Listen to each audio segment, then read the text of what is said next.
सभी को जय मसीह की। और इस ईस्टर की सुबह और इस डिवोशन में हम आप सभी का यीशु मसीह के नाम में स्वागत करते हैं। और प्रभु यीशु मसीह जो है हमारे लिए उस क्रूस पे मारे गए, हमारे लिए जो उनको कब्र में रखा गया, और हमारे लिए जो है प्रभु यीशु मसीह तीसरे दिन जी उठा। और आज जो है हम जानते हैं कि आज ईस्टर होने के नाते आज जो है यीशु मसीह हमारे लिए वो जी उठे हुए परमेश्वर है। और वो परमेश्वर जो है आज हमारे लिए जो जीवित परमेश्वर है, इसलिए हम उस जीवित परमेश्वर की आराधना करते हैं। हम उस जीवित परमेश्वर को ऊंचा उठाते हैं, उस जीवित परमेश्वर को हम अपने हृदय में रखते हैं, और वो परमेश्वर हमारे जीवन में कार्य करता है। और यहाँ पर मैं बताना चाहूँगा कि इस ईस्टर सभा में जो है हमारे पास जो है बहुत बड़ा आनंद है। आनंद ये है कि हमारे पास अभी जो है पुनरुत्थान का जीवन है, और अब जो है हमारे पास अनंत काल का जीवन है उस यीशु मसीह की वजह से, उसके पवित्र बलिदान की वजह से। लेकिन यहाँ पर मैं बताना चाहूँगा तब मनुष्य के पास अनंत जीवन आता है जब वो यीशु मसीह को अपने जीवन में उद्धारकर्ता के रूप में स्वीकार करता है। और यहाँ पर मैं बताना चाहूँगा जिस स्थान में प्रभु यीशु मसीह नहीं है, जिस जीवन में प्रभु यीशु मसीह नहीं है, जिस हृदय में प्रभु यीशु मसीह नहीं है, वो जैसे मानो कि उस कब्र के समान है जो प्रभु के लिए जो है मरा हुआ स्थान है। और यहाँ पर मैं बताना चाहूँगा कि क्या आपका जीवन मरा हुआ स्थान है? क्या आपका हृदय मरा हुआ स्थान है? जिस स्थान में यीशु मसीह नहीं, जिस हृदय में यीशु मसीह नहीं है, वो हृदय और उस स्थान जैसे मानो कि परमेश्वर के लिए मरा हुआ है। और प्रभु यीशु मसीह जो है उस मरे हुए स्थान में जो है अपना जीवन डालना चाहता है। उस स्थान में जो है प्रभु यीशु मसीह जो है अपना जो लाइफ डालना चाहता है, पुनरुत्थान का जीवन डालना चाहता है। तो क्या आप तैयार है कि यीशु मसीह को अपने जीवन में उद्धारकर्ता के रूप में स्वीकार करने के लिए? और यीशु मसीह जो है हमारे लिए जो उस क्रूस पे मरा, और हम जानते हैं कि वो मरा ताकि हम जी सके, वो जी उठा ताकि हम उसके साथ आनंद काल के लिए जीवित रह सके। कितना अद्भुत है! वो परमेश्वर हमारे लिए मारा गया, हमारे लिए गाड़ा गया, और हमारे लिए जी उठा।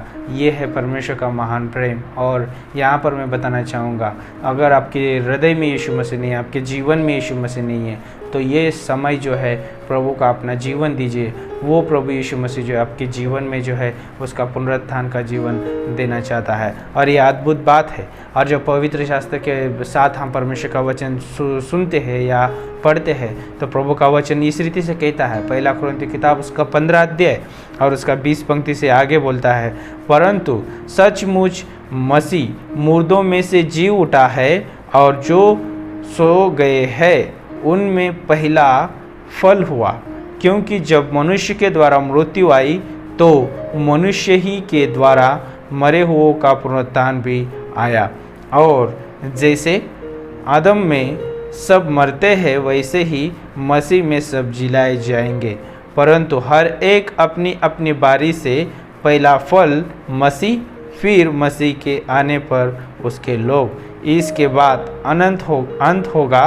उस समय वह सारी प्रधानता और सारा अधिकार और सामर्थ का अंत करके राज्य को परमेश्वर पिता के हाथ में सौंप देगा। कितनी अद्भुत बात है! यीशु मसीह जो है जी उठा है, और वो जो है पहला फल हुआ।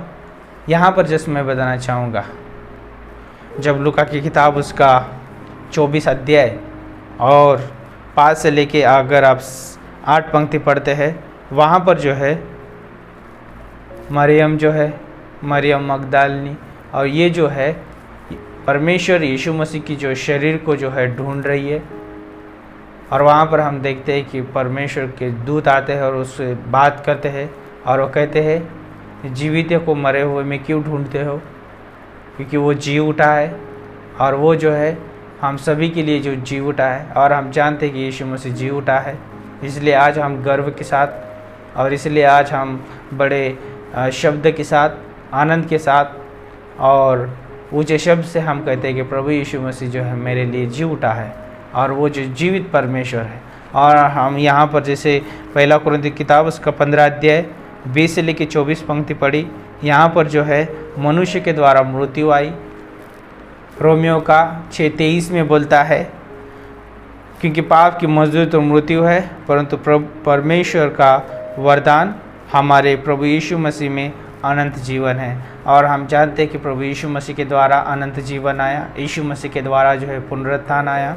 और जैसे कि हमने इन पंक्तियों को पढ़ा कि यीशु मसीह जो है हमारे जीवन में वो पुनरुत्थान का जीवन लेके आया, और मनुष्य के द्वारा मृत्यु आई तो मनुष्य के द्वारा ही पुनरुत्थान आया। और हम जानते हैं कि उस परमेश्वर को अपना अनुग्रह का सिंहासन छोड़ के इस धरती पर आना पड़ा, मनुष्य बनना पड़ा, और उस परमेश्वर ने मनुष्य बनकर जो है उसने पवित्र जीवन जिया, निष्कलंक और निर्दोष था। और उस परमेश्वर ने जो है उस क्रूस पे पवित्र बलिदान दिया, और उस क्रूस पर से प्रभु यीशु मसीह को उस कब्र में रखा गया, और कब्र में से यीशु मसीह जो है फिर से जी उठा। उसने उस क्रूस पे, उस कब्र में और सारे पाप में जो है उसने विजय प्राप्त की। और आज जो भी यीशु मसीह पे विश्वास करता है उसके पास वो यीशु मसीह की विजय है, उसके पास जो है विजयी जीवन है, वो है पुनरुत्थान का जीवन। और हम यहाँ पर पंक्तियों को पढ़ते तो वहाँ पे 22 पंक्ति में बोलता है, और जैसे आदम में सब मरते हैं वैसे ही यीशु मसीह में सब जिलाए जाएंगे, और मसीह में सब जिलाए जाएंगे। कितना अद्भुत बात है। तो आदम के द्वारा जो है मृत्यु आई और यीशु मसीह के द्वारा जो है जीवन आया। तो वहाँ पर देखिए कि पहले मनुष्य को जो है पाप करना बहुत आसान था, उस संगति को तोड़ना बहुत आसान था, और उस मृत्यु को, उन सारी चीज़ों को जगत में लेके आना बहुत आसान था। लेकिन इस दूसरे व्यक्ति को जो है, यीशु मसीह को जो है, आखिरी व्यक्ति को जो है उस पाप में से मनुष्य को बाहर निकालना, उस संगति को जोड़ना, मेल मिलाप करना, और उस पाप की जो है मजदूरी को भरना जो है बहुत कठिन था, बहुत दर्दनाक था, बहुत तकलीफ वाला था। लेकिन प्रभु यीशु मसीह ने वो किया क्योंकि वो हमसे प्रेम करता है। इसलिए वो यीशु मसीह जो है आज हमारे लिए जी उठा है।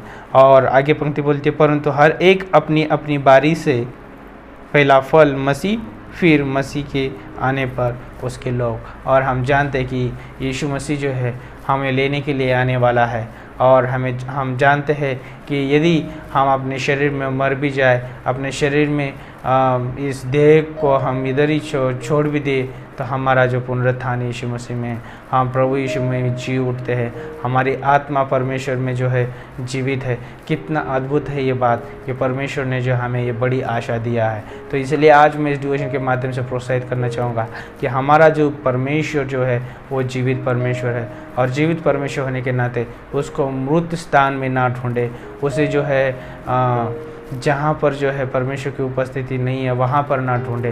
परमेश्वर जो है किसी मूर्त में नहीं रहता, परमेश्वर किसी प्रतिमा में नहीं रहता, परमेश्वर जो है वो आत्मा है। आत्मा होने के नाते परमेश्वर जो है हम उसको जो है वचन के द्वारा और उसको पवित्र आत्मा के द्वारा हम उसे देख सकते हैं, उसको अपने जीवन में ग्रहण कर सकते हैं, ढूंढ सकते हैं, उस जान सकते हैं उस परमेश्वर को, क्योंकि वो कितना पवित्र परमेश्वर है, कितना प्रेमी परमेश्वर है, कितना अनुग्रहकारी परमेश्वर है। और इस डिवोशन के माध्यम से प्रभु जो है आपको आज इस दिन में अगुवाई करे, और इस पूरे दिन में प्रभु आपसे बात करे। प्रभु धन्यवाद इस डिवोशन के लिए, इस वचन के लिए जो आपने दिया है गॉड। आप हमारे लिए मारे गए, गाड़े गए और तीसरे दिन जी उठे, इसलिए जो है प्रभु आज हमारे लिए जीवित परमेश्वर है। और प्रभु हम कहते हैं कि सच में यीशु मसीह मेरे लिए जी उठा है। प्रभु धन्यवाद इस अद्भुत वचन के लिए, इस अद्भुत विषय के लिए जो आप हमारे लिए मारे गए ताकि हम जी सके। परमेश्वर धन्यवाद, आगे अगुवाई करें, मदद करें प्रभु, यीशु मसीह के नाम से हम मांगते हैं, आमीन।